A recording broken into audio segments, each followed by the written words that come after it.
Hi ಸ್ನೇಹಿತರೆ, ಎಲ್ಲರಿಗೂ ನಮಸ್ಕಾರಗಳು. ತನು ಅಕಾಡೆಮಿ ಯೂಟ್ಯೂಬ್ ಚಾನಲ್ಗೆ ಸ್ವಾಗತ. ಸ್ನೇಹಿತರೆ, ನಮ್ಮ ಚಾನಲ್ಗೆ ಹೊಸ ವ್ಯೂವರ್ಸ್ ಆಗಿದ್ದರೆ ದಯವಿಟ್ಟು ಸಬ್ಸ್ಕ್ರೈಬ್ ಮಾಡ್ಕೊಂಡು ಸಪೋರ್ಟ್ ಮಾಡಿ. ಹಾಗೆ ಮುಂದಿನ ದಿನಗಳಲ್ಲೂ ಕೂಡ ಎಲ್ಲ ತರಹದ ಎಜುಕೇಷನಲ್ ಮತ್ತು ಕಾಂಪಿಟೇಟಿವ್ ಎಕ್ಸಾಮ್ಸ್ಗೆ ಸಂಬಂಧಪಟ್ಟ ಮಾಹಿತಿ ಮತ್ತು ತರಗತಿಗಳು ನಿಮಗೆ ಲಭಿಸುತ್ತವೆ. ಸಬ್ಸ್ಕ್ರೈಬ್ ಆಗಿ, ಅದರ ಜೊತೆ ಪಕ್ಕದಲ್ಲಿ ಕಾಣಿಸುವಂತಹ ಬೆಲ್ಲೈಕನ್ ಮೇಲೆ ಕ್ಲಿಕ್ ಮಾಡಿ. ನಾವು ಹಾಕುವಂಥ ವಿಡಿಯೋಸ್ ಏನಿದ್ದಾವೆ ನಿಮಗೆ ನೋಟಿಫಿಕೇಷನ್ ಮುಖಾಂತರ ತಲುಪುತ್ತವೆ. ಸ್ನೇಹಿತರೆ, ನಿಮಗೆಲ್ಲರಿಗೂ ಗೊತ್ತಿರೋ ಹಾಗೆ 15/2/2025 ಮುರಾರ್ಜಿ ವಸತಿ ಶಾಲೆ ಪ್ರವೇಶ ಪರೀಕ್ಷೆಗೆ ಸಂಬಂಧಿಸಿದಂತೆ ಎಕ್ಸಾಮನ್ನು ಮಾಡಿದರು ಕೆ ಅವರು. ಅದರ ಒಂದು ರಿಸಲ್ಟ್ 14/3/2025 ಬಿಡುಗಡೆ ಆಗಿತ್ತು. ಜಿಲ್ಲಾವಾರು ಅಂತಿಮ ಅಂಕಪಟ್ಟಿ ಮತ್ತು ಮೆರಿಟ್ ಪಟ್ಟಿ ಅಂತೇಳಿ ಇದನ್ನು ಕರಿತೀವಿ. ಇಲ್ಲಿ ಎಲ್ಲ ವಿದ್ಯಾರ್ಥಿಗಳು ಯಾರೆಲ್ಲ ಎಕ್ಸಾಮನ್ನು ಬರೆದಿದ್ರು ಅವರ ಒಂದು ರ್ಯಾಂಕಿಂಗನ್ನು ಬಿಟ್ಟಿದ್ರು. ಮೆರಿಟನ್ನು ಅಂತಿಮ ಫಲಿತಾಂಶ ಅಂತೇಳಿ ನಾವು ಕರಿತೀವಿ ಅದನ್ನು. ಸೊ ತದನಂತರದಲ್ಲಿ ಮೊದಲನೇ ಸುತ್ತಿನ ಆಯ್ಕೆ ಪಟ್ಟಿ ಅಥವಾ ಮೊದಲನೇ ಸುತ್ತಿನ ಸೀಟು ಹಂಚಿಕೆ ಪಟ್ಟಿ ಇನ್ನೇನು ಕೆಲವೇ ದಿನಗಳಲ್ಲಿ ಅಂತ ಅಂದರೆ ಕೆ ಅವರು ನೀಡಿರುವಂತಹ ಪ್ರಕಾರ ಮಾಹಿತಿ ಪುಸ್ತಕದಲ್ಲಿ ಏಪ್ರಿಲ್ 2nd ವೀಕಲ್ಲಿ ಮುರಾರ್ಜಿ ವಸತಿ ಶಾಲೆ ಪ್ರವೇಶ ಪರೀಕ್ಷೆಗೆ ಸಂಬಂಧಿಸಿದಂತೆ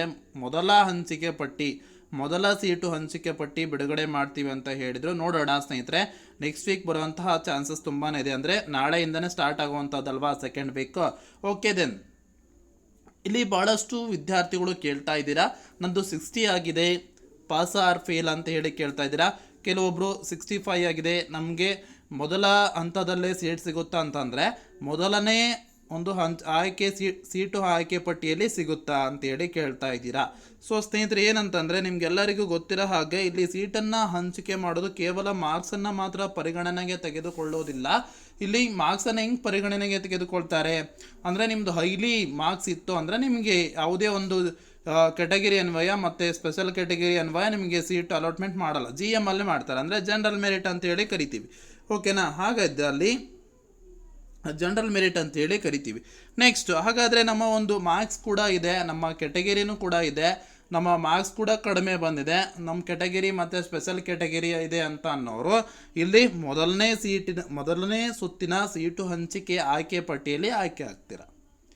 ಓಕೆ, ಇನ್ನು ಭಾಳಷ್ಟು ವಿದ್ಯಾರ್ಥಿಗಳು ಕೇಳ್ತಾ ಇದ್ದೀರಾ, ಅದರ ಒಂದು ರ್ಯಾಂಕಿಂಗು ತುಂಬಾ ಇದೆ, ಅವ್ರದ್ದು ತುಂಬಾ ಕಡಿಮೆ ಬಂದಿದೆ, ಅಂದರೆ ಹೆಚ್ಚಿಗೆ ಬಂದಿದೆ, ಲಕ್ಷದ ಮೇಲೆ ಬಂದಿದೆ.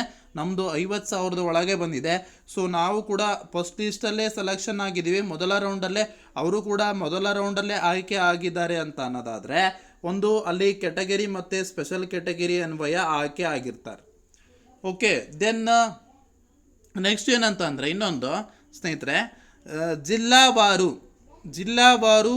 ಅಂಕಗಳ ಆಧಾರಿತವಾಗಿ ಮತ್ತು ಕೆಟಗರಿ ಮತ್ತು ಸ್ಪೆಷಲ್ ಕೆಟಗರಿ ಅನ್ವಯವಾಗಿ ನೀವು ಅಪ್ಲಿಕೇಶನ್ ಹಾಕುವಾಗ ಸ್ಕೂಲನ್ನು ಆದ್ಯತೆ ಕ್ರಮದಲ್ಲಿ ಹಾಕಿರ್ತೀರಾ. ಸೊ ಈಗ ನಾನು ಕೂಡ ಅಲ್ಲೇ ಹಾಕಿರ್ತೀನಿ ಅಂತ ಅಂದ್ಕೊಳ್ಳಿ. ಈಗ ಆದ್ಯತೆ ಕ್ರಮದಲ್ಲಿ ನಾನು ಯಾವುದೋ ಒಂದು ಸ್ಕೂಲಿಗೆ XYZ ಅಂತ ಅಂದ್ಕೊಳ್ಳಿ, ಆ ಸ್ಕೂಲಿಗೆ ಹಾಕಿರ್ತೀನಿ. ಇನ್ನೊಬ್ಬರು ಕೂಡ ಅಲ್ಲೇ XYZ ಅನ್ನೋರು ಕೂಡ ಅವರು ಹಾಕಿರ್ತಾರೆ ಅಂತ ಅಂದ್ಕೊಳ್ಳಿ. ಓಕೆ ದೆನ್ ನನ್ನ ಮಾರ್ಕ್ಸ್ ಒಂದು 80 ಇದೆ ಅಂತ ಅಂದ್ಕೊಳ್ಳಿ, ಅಥವಾ 75 ಇದೆ ಅಂತ ಅಂದ್ಕೊಳ್ಳಿ, ಅವ್ರದ್ದು 76 ಇದೆ ಅಂತ ಅಂದ್ಕೊಳ್ಳಿ. ಓಕೆನಾ? ನಂದು 76 ಇದ್ದು ಕೂಡ ನಂದು ಯಾವುದೇ ಒಂದು ಕೆಟಗರಿ ಅನ್ವಯ ಬರೋದಿಲ್ಲ. ಕೆಟಗರಿ ಅನ್ವಯ ಅಂದರೆ GM ಅಲ್ಲಿ ಬರ್ತೀನಿ, ಜನರಲ್ ಮೆರಿಟ್ ಅಂತ ಅಂದ್ಕೊಳ್ಳಿ. ಅವ್ರು ಕೆಟಗರಿ ಅನ್ವಯ ಬರ್ತಾರಂದರೆ ಅವ್ರದ್ದೊಂದು ಆ ಸ್ಕೂಲಿಗೆ ಸೆಲೆಕ್ಷನ್ ಆಗುತ್ತೆ. ಓಕೆನಾ? ನೆಕ್ಸ್ಟ್ ನಿಮ್ಮದು ಸೆಲೆಕ್ಷನ್ ಆಗುತ್ತೆ. ಈ ರೀತಿಯಾಗಿರುವಂತಹದ್ದು ನಿಮಗೆ ಅರ್ಥ ಆಯಿತು ಅಂತ ಅನ್ಕೋತೀನಿ. ಓಕೆ ದೆನ್ ನೆಕ್ಸ್ಟ್ ಏನು ಅಂತ ಅಂದರೆ, ನೀವು ಈಗ ಪ್ರಿಯಾರಿಟಿಯನ್ನು ಕೊಡ್ತೀರಾ. ನೀವು ಭಾಳಷ್ಟು ಪಾಲಕರು ಮತ್ತು ವಿದ್ಯಾರ್ಥಿಗಳು ಕೇಳ್ತಾ ಇದ್ದೀರಾ, ಕೌನ್ಸಿಲಿಂಗ್ ಏನಾದರೂ ಇರುತ್ತಾ ಅಂತೇಳಿ. ಕೌನ್ಸಿಲಿಂಗ್ ಯಾವುದೇ ಕಾರಣಕ್ಕೂ ಇರೋದಿಲ್ಲ. ನಿಮಗೀಗ ಅಪ್ಲಿಕೇಶನ್ ಹಾಕುವಾಗ ನೀವು ಆದ್ಯತಾ ಕ್ರಮದಲ್ಲಿ ಏನು ಮಾಡಿರ್ತೀರಾ, ಲೀಸ್ಟನ್ನು ಹಾಕಿರ್ತೀರ, ಅಂದರೆ ಸ್ಕೂಲ್ ಲೀಸ್ಟನ್ನು ಆಯ್ಕೆ ಮಾಡ್ಕೊಂಡು ನೀವು ಹಾಕಿರ್ತೀರ. ಸೊ ಓಕೆ, ನಿಮ್ಮ ಒಂದು ಮಾರ್ಕ್ಸ್ ಅನುಗುಣವಾಗಿ ನಿಮಗೆ ಸ್ಕೂಲ್ ಅಲಾಟ್ಮೆಂಟ್ ಮಾಡ್ತಾರೆ. ಓಕೆನಾ? ನೀವು ಏನು ಮಾಡ್ತೀರಾ, ನಿಮ್ಮ ಹತ್ತಿರದಲ್ಲಿರುವಂತಹ ಮುರಾರ್ಜಿ ವಸತಿ ಶಾಲೆಯನ್ನು ಹಾಕಿರ್ತೀರ. ನಿಮ್ಮ ಒಂದು ಅತ್ಯುತ್ತಮವಾದಂಥ ಅಂಕಗಳು ಮತ್ತು ನಿಮ್ಮ ಕೆಟಗರಿ ಮತ್ತು ಸ್ಪೆಷಲ್ ಕೆಟಗರಿ ಇತ್ತು ಅಂತ ಅಂದ್ರೆ ನಿಮಗೆ ಆಯ್ಕೆ ಆಗುತ್ತೆ. ಓಕೆ ದೆನ್ ಇಲ್ಲಿ ಕೇಳ್ತಾ ಇದ್ದೀರಾ, ನೀವು ಈಗ ಏನಾದರೂ ಕೌನ್ಸಿಲಿಂಗ್ ಏನೂ ಇರೋದಿಲ್ಲ, ರ್ಯಾಂಡಮ್ ಆಗಿ ಆಯ್ಕೆ ಮಾಡುವಂಥದ್ದು. ಓಕೆ, ನೀವು ಏನೀಗ ಫಸ್ಟಿಗೆ ಅಪ್ಲಿಕೇಶನ್ ಹಾಕುವಾಗ ಏನು ಸ್ಕೂಲನ್ನು ಆಯ್ಕೆ ಮಾಡ್ಕೊಂಡಿರ್ತೀರ ಆ ಸ್ಕೂಲ್ ಅನುಗುಣವಾಗಿ ನಿಮಗೆ ಎಷ್ಟು ಮಾರ್ಕ್ಸ್ ಬಂದಿರುತ್ತೆ ಮತ್ತು ಅದೆಲ್ಲನ ನೋಡಿಕೊಂಡು ಕೆಟಗರಿ ಎಲ್ಲ ಒಂದು ಆಯ್ಕೆ ಅನುಸಾರವಾಗಿ ಏನು ಮಾಡ್ತಾರೆ, ಆಯ್ಕೆ ಮಾಡ್ಕೊಳ್ತಾರೆ. ಓಕೆನಾ? ಯಾವುದೇ ಒಂದು ಕೌನ್ಸಿಲಿಂಗ್ ಇರೋದಿಲ್ಲ. ಅದಾದ ನಂತರ ನಿಮಗೆ ಸ್ಕೂಲ್ ಅಲಾಟ್ಮೆಂಟ್ ಮೊದಲನೇ ಸುತ್ತಿನ ಆಯ್ಕೆ ಪಟ್ಟಿ ಬಂತಂದ್ರೆ ಅದರ ಹಿಂದೆನೇ ಒಂದು ಸರ್ಕ್ಯುಲರ್ನ ಹೊರಡಿಸ್ತಾರ. ಆ ಸರ್ಕ್ಯುಲರ್ನ ಹೊರಡಿಸಿದಾಗ ನೀವು ಆ ದಿನಾಂಕದೊಳಗಾಗಿ ನೀವು ಅಡ್ಮಿಷನ್ನ ತಗೋಬೇಕಾಗ್ತದೆ. ಸ್ಕೂಲ್ಗೆ ಹೋಗಿ ನೀವು ಅಡ್ಮಿಷನ್ ಆಗಬೇಕು. ನೆಗ್ಲಿಜೆನ್ಸಿ ಮಾಡಬೇಡ್ರಿ. ಮೊದಲನೇ ಸುತ್ತಿನಲ್ಲಿ ಆಯ್ಕೆ ಆದಂತಹ ವಿದ್ಯಾರ್ಥಿಗಳು ನಿಮಗೆ ನೀಡಿರುವಂತಹ ಸಮಯದೊಳಗೆ ನೀವು ಅಡ್ಮಿಷನ್ನ ಆಗಬೇಕು. ಅಡ್ಮಿಷನ್ ಆಗಲಿಕ್ಕೆ ಏನೆಲ್ಲ ಡಾಕ್ಯುಮೆಂಟ್ಸ್ ಬೇಕು, ನೀವು ಅಪ್ಲಿಕೇಶನ್ ಹಾಕುವಾಗ ಏನೆಲ್ಲ ಡಾಕ್ಯುಮೆಂಟ್ಸನ್ನು ಕೊಟ್ಟಿರ್ತೀರಾ, caste and income, bank passbook, passport size photo, ಆಮೇಲೆ ನಿಮ್ಮ ಒಂದು ಆಧಾರ್ ಕಾರ್ಡ್.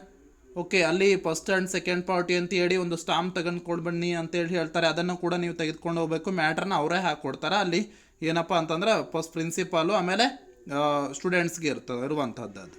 ಓಕೆ, ಇಷ್ಟೆಲ್ಲ ನೀವು ಏನೆಲ್ಲ ಈಗ ನಿಮಗೆಲ್ಲ ಗೊತ್ತಿರುತ್ತೆ, TC ಆ್ಯಂಡ್ ಮಾರ್ಕ್ಸ್ ಕಾರ್ಡ್ಸ್ ಎಲ್ಲವನ್ನು ಕೂಡ ರೆಡಿ ಮಾಡಿ ಇಟ್ಕೊಳ್ಳಿ. ಯಾಕಂದರೆ ಡೇಟ್ ಮುಗಿದ ನಂತರ ನೀವು ಅಡ್ಮಿಷನ್ ಆಗಲಿಕ್ಕೆ ಬರೋದಿಲ್ಲ. ಆದ್ದರಿಂದ ನೀವು ಆ ದಿನಾಂಕದೊಳಗಾಗಿ ನೀವು ಅಡ್ಮಿಷನ್ ಆಗಬೇಕು. ಓಕೆ, ದೆನ್ ಇಲ್ಲಿ ಭಾಳಷ್ಟು ವಿದ್ಯಾರ್ಥಿಗಳು ಕೇಳ್ತಾ ಇದ್ದೀರಾ, ನಮ್ಮ ಒಂದು ಕಡಿಮೆ ಅಂಕ ಇದೆ, ಸೊ ನಾವು ಸೆಲೆಕ್ಷನ್ ಆಗ್ಬೋದಾ ಅಂತೇಳಿ. ವೇಟ್ ಮಾಡಿ. 4th ರೌಂಡ್ವರೆಗೂ ಬಿಟ್ಟಿದ್ದಾರೆ ಈ ಸಲ ಎಷ್ಟು ರೌಂಡ್ವರೆಗೂ ಬಿಡ್ತಾರೆ ಅಂತೇಳಿ ವೇಟ್ ಮಾಡಿ. 3rd ರೌಂಡ್ವರೆಗೂ ಬಿಡ್ತೀವಿ ಅಂತ ಹೇಳಿ ಈಗಾಗಲೇ ಮಾಹಿತಿ ಪುಸ್ತಕದಲ್ಲಿ KE ಅವರು ಹೇಳಿದ್ದಾರೆ. ಓಕೆನಾ? ಇದಿಷ್ಟು ಮಾಹಿತಿ ಆಗಿರುವಂಥದ್ದು. ಈ ಮಾಹಿತಿ ನಿಮಗೆ ಇಷ್ಟವಾದಲ್ಲಿ ಖಂಡಿತ ಒಂದು ಲೈಕ್ ಮಾಡಿ ಮತ್ತು ಶೇರ್ ಮಾಡಿ. ನಮ್ಮ ಚಾನಲ್ಗೆ ಹೊಸವರ್ಸಾಗಿದ್ದರೆ ದಯವಿಟ್ಟು ಸಬ್ಸ್ಕ್ರೈಬ್ ಮಾಡ್ಕೊಂಡು ಸಪೋರ್ಟ್ ಮಾಡಿ. ಧನ್ಯವಾದಗಳು.